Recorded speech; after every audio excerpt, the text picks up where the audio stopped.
La accesibilidad en las tierras, una perspectiva desde la reforma agraria de 1961 hasta 1974 en Colombia. Nuestros nombres son Arley Cáceres, Sara Chamorro, Manuel Noriega y Santiago López.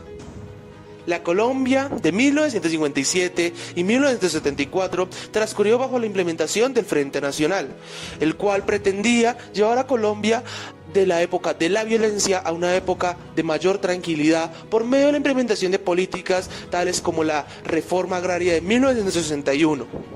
Desde 1961, con la creación de la reforma agraria, y hasta 1974, con el fin del Frente Nacional, se trabajará bajo la premisa de que las relaciones de poder y la ineficiente distribución de la tierra afectaron el éxito de las herramientas utilizadas en la reforma agraria para ayudar el acceso de tierra por parte de los campesinos. Es pertinente para el análisis de la accesibilidad a las tierras por parte de la reforma de 1961 definir algunos conceptos clave, tales como la accesibilidad a las tierras, aquí como la posibilidad que tengo como agente en el mercado de adquirir títulos propiedad, títulos los cuales los implementará un agente oficial llamado Estado, y otros que sería la posibilidad de acceder a un mercado de libre intercambio de estos títulos respaldados por el Estado.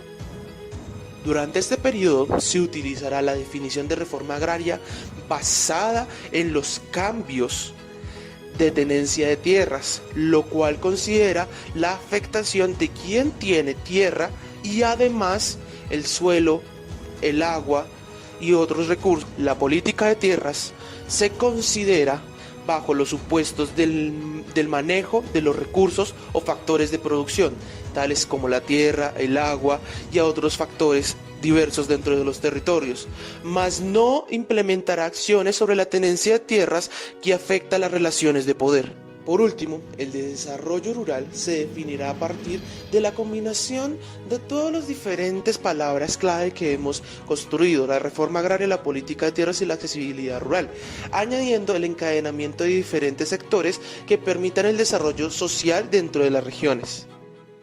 Para desarrollar los antecedentes a las relaciones de poder de la reforma agraria de 1961, caracterizaremos tres demandas. La primera de ellas corresponde a la de los campesinos, los cuales demandaban un alza en salarios y mejores condiciones de vida. La segunda de ellas corresponde a los colonos de Sumapaz, los cuales tenían especial interés por colonizar los latifundios, bajo el argumento de que estos eran inexplotados e improductivos. Y, por último, tenemos las demandas de los núcleos indígenas. Estas agitaciones y demandas entran en un periodo de calma.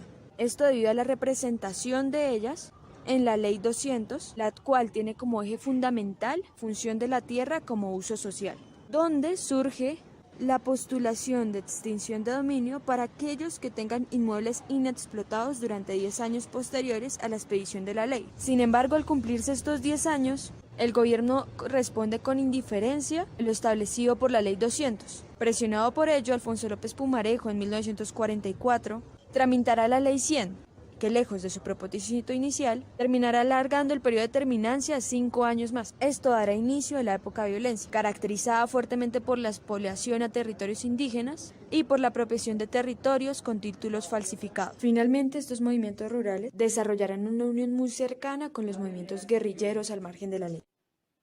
Caracterización de la reforma agraria de 1961. Contexto histórico y social. El trasfondo industrial que se estableció después de la Segunda Guerra Mundial, junto con los problemas de violencia rural que se venían presentando, desembocarían para 1960 en la necesidad de una reforma agraria. Objetivos, planeación e institucionalización. Con esta reforma se plantean objetivos para la protección, desarrollo, regulación y distribución de los distintos componentes del sector agrario, con el fin de mejorar las condiciones económicas y de vida en el sector rural. Estableciendo al INCORA como ente promotor, creador y regulador de los distintos procesos que se llevarían a cabo en el sector agrario. Resultados de la reforma agraria entre 1961 y 1974.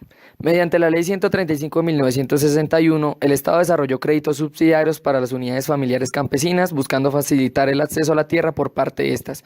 Esto generó cambios en términos económicos, políticos e ideológicos. En términos económicos, para facilitar la accesibilidad a las tierras se creó el INCORA, que trajo consigo una serie de cambios jurídicos que influirían en el manejo de los mercados rurales, los derechos de propiedad y la eficiencia en la distribución de la tierra. de mercados rurales. La ley continuó el uso de la herramienta de intervención estatal para comprar o expropiar tierras que no cumplieran la función social, entregando estas tierras al INCORA, que se encargaría de su redistribución. Sin embargo, procesos de corrupción observados en el aumento de precios a tierras no productivas dificultarían el acceso a las tierras. Establecimiento de los derechos de propiedad. La ley no preservó la figura de prescripción adquisitiva de tierras, y ya que no permitía la adquisición de los derechos de propiedad a las familias que ya habían estado 5 años explotando estas tierras que se creían baldías, se generaron situaciones de desplazamiento, haciéndoles perder su producción y su sustento de vida. Eficiencia de la distribución de tierras.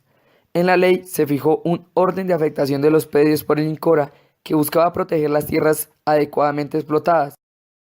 Esto generó conflictos entre la población y los funcionarios, ya que los funcionarios podrían arbitrariamente decidir qué tierra se clasificaba de cierta manera y por intereses individuales clasificaban tierras como incultas sin suficientes diagnósticos y argumentos válidos. En términos ideológicos, a partir de 1962 comienza una nueva época de revoluciones armadas con el surgimiento de nuevas ideologías, como el caso del Ejército de Liberación Nacional, ELN, el Ejército Popular de Liberación en 1967, EPL, y las Fuerzas Armadas Revolucionarias de Colombia, FARC, en 1966.